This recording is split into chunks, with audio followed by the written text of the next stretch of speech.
जय श्री राधे कृष्णा साथियों, मैं भी कृष्णा ज्ञान सहारा चैनल में आपका स्वागत करती हूँ। कैसे हैं आप? आपके अच्छे स्वास्थ्य और सुखद जीवन की मंगल कामना करती हूँ।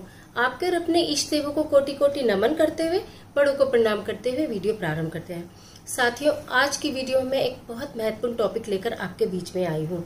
स्वास्तिक यानी कि जो एक शुभता का चिन्ह है, जिसको कुछ महिलाएं, मेरी प्यारी बहनें, सतिया भी कहती हैं।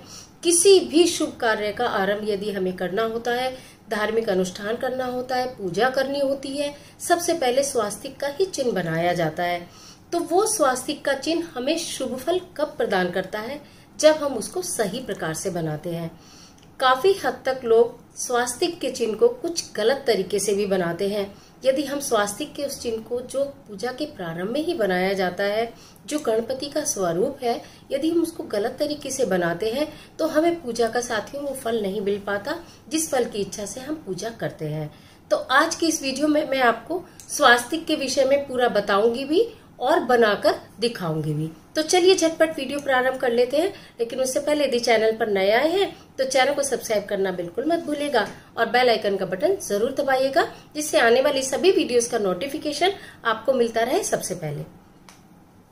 तो साथियों, सबसे पहले मैं आपको ये बताऊं कि हमारे किसी भी धार्मिक अनुष्ठान में, पूजा में, पाठ में, व्रत में, आयोजन में, गृह प्रवेश में, कोई भी धार्मिक कार्य होता है उसमें स्वास्तिक सबसे पहले बनाया जाता है।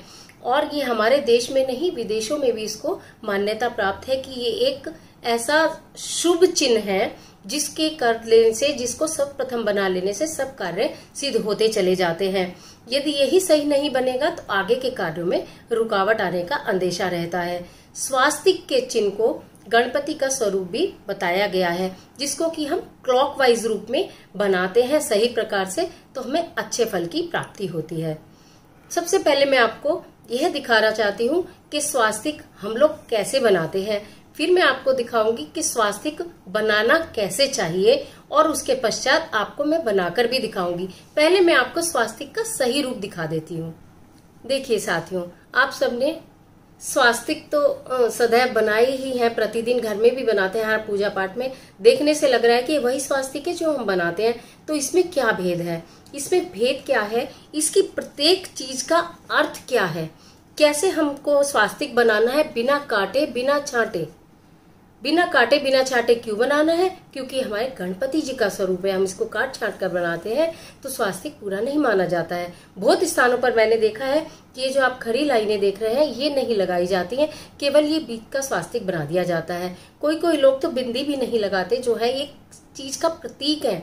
मैं हर एक चीज का अर्थ आपको अभी बताऊंगी, आप देखिएगा हर एक चीज का अर्थ मैं बताकर, और फिर ये वाला स्वास्तिक कैसे बना है मैं आपको बनाकर भी दिखाऊंगी, और आप लोग किस तरह का स्वास्तिक बनाते हैं ये भी बनाकर दिखाते। आइए मेरे साथ स्वास्तिक बनाने का सही तरीका जानिए। देखिए, आमतौर पे घरों में क्या होता है कि स्वास्तिक के लिए सबसे पहले एक क्रॉस बना देते हैं। ये सबसे पहले ऐसे ही करते हैं, एक लाइन ऐसे खींचिए, एक लाइन ऐसे खींचिए, फिर हम ऐसे करके ऐसे कर देते हैं। ये स्वास्तिक बनाने का बिल्कुल गलत तरीका है। कभी कभी ऐसे भी करते हैं कि ऐसे करा, ऐसे करा, ऐसे करा, ऐसे करा, और ये हमारा स्वास्तिक बन गया। ये भी स्वास्तिक बनाने का साथियों गलत ही तरीका है। स्वास्तिक बनाने के लिए कुछ लोग ऐसे भी करते हैं, ऐसे भी बिंदी लगाकर बनाते हैं, और उसके बाद फिर ऐसे कर देते हैं, ऐसे कर देते हैं, ऐसे कर दिया, ऐसे कर दिया। ये भी स्वास्तिक बनाने का गलत तरीका है, क्योंकि ये लाइनें, जो खड़ी लाइनें, जो कि गणपति महाराज का पूरा परिवार है, जो हम शुभता के लिए बनाते हैं, ये नहीं बनाई जाती हैं। कहीं कहीं ये बिंदु भी नहीं लगाए जाते हैं। तो ये सारे के सारे तरीके हमारे यहाँ पर गलत साबित हो जाते हैं। सही तरीका जो मैंने आपको यहाँ पर दिखाया है, देखिए, आपको मैं सही जो स्वास्तिक बनाया गया है इसका सही पूरा गणपति जी का स्वरूप क्या है मैं ये आपको बताऊंगी। हम सबसे पहले यहाँ पर एक बिंदी बनाते हैं, उसके पश्चात हमें क्लॉकवाइज, जिस तरह से हम मंदिर में परिक्रमा करते हैं उस तरीके से हमको ये बनाना है। तो यहाँ पर हमने यहाँ से की बिंदी से ऊपर से लेकर यहाँ पर लेकर आएंगे, फिर इस बिंदी से हमने इसको इसी दिशा में ले जाना है, फिर इस बिंदी से हमें इसे, इसका तीसरा चरण, और फिर हम इसी बिंदी से लेकर इसको यहाँ पर लाते हैं। इस तरह से जो हमारा स्वास्तिक है, हमारा सतिया है, ये मात्र एक चिन्ह नहीं रह जाता, एक शुभता का प्रतीक बनकर सही सतिया बनता है। अब मैंने इसको क्लॉकवाइज क्यों बनाया, परिक्रमा क्यों लगाई है इसकी, ये भी मैं आपको बताऊंगी। और ये जो 4 बिंदियां हम लगाते हैं इसको कैसे लगाना है, फर्स्ट मैंने बोला ना हम क्लॉकवाइज चलेंगे। ये पूरा स्वरूप बन गया। अब ये जो बिंदियां लगानी है ये भी मैं आपको बताऊंगी कि हमें कैसे लगानी है। इसको भी हम क्लॉकवाइज ही लगाएंगे। पहली बिंदी ये लगाएंगे, फिर ये और यहाँ पर आकर हम पूर्ण करेंगे, जैसे हमने सतिये को यहाँ पर आकर पूर्ण किया है। ये बिंदी किस चीज का प्रतीक है?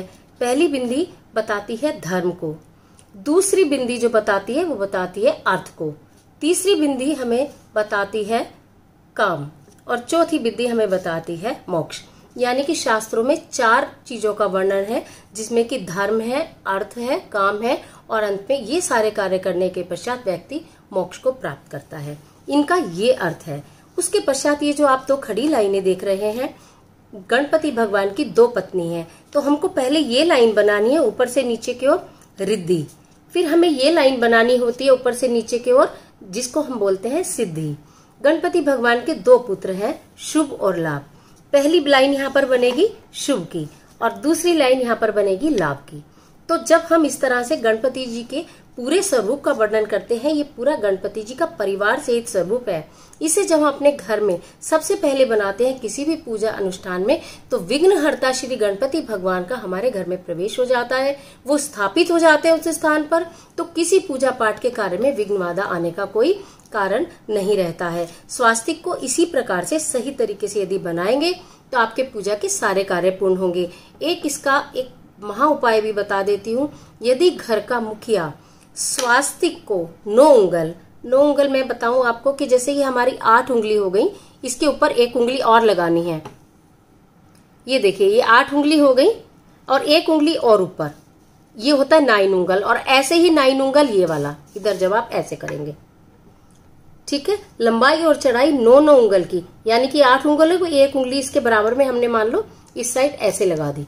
9 उंगली का ऐसे और 9 उंगली का ऐसे खड़ा। ये पूरा अगर 9 उंगली का स्वास्तिक जो घर का मुखिया है वो पूर्ण इस प्रकार से स्वास्तिक बनाकर गणपति के स्वरूप को और अपने घर के मुख्य दरवाजे पर लगाता है, तो उस घर के अंदर कभी भी नेगेटिविटी नहीं आती है, कोई नकारात्मक ऊर्जा इस घर के अंदर प्रवेश नहीं करती है, कोई नजर, कोई दोष, कोई टोना, कोई टूटका उस घर में असर नहीं करता है, यदि घर का मुखिया स्वास्तिक को पूर्ण इस प्रकार से बनाकर 9 उंगल का अपने घर के प्रवेश द्वार पर लगाता है। तो साथियों, मैं अब आपको स्वास्तिक, ये अभी मैंने आपको बताया, लेकिन मैं आपको अपनी हाथ से बनाकर भी दिखाती हूँ कि पूर्ण स्वास्तिक किस प्रकार बनेगा। जो मैंने आपको स्वास्तिक का स्वरूप बताया है, देखिए मैं आपको अब बनाकर दिखाती हूँ, आपको आसानी हो जाएगी कि किस तरह से आप बनाएंगे। अगर आप इस तरह से स्वास्तिक बनाते हैं तो बहुत अच्छी बात है। अगर नहीं बना रहे हैं तो आपको सबसे पहले एक बिंदी, जैसा मैंने उसमें भी बताया था, इस बिंदी से आपको ऊपर ले जाना है।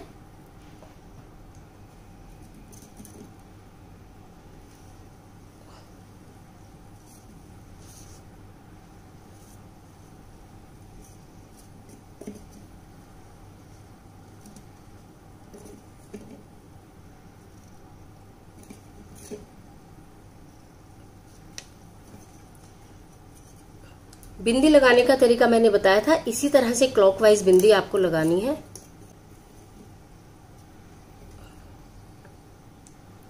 फिर हमने बताया था पहले हम बनाएंगे रिद्धि,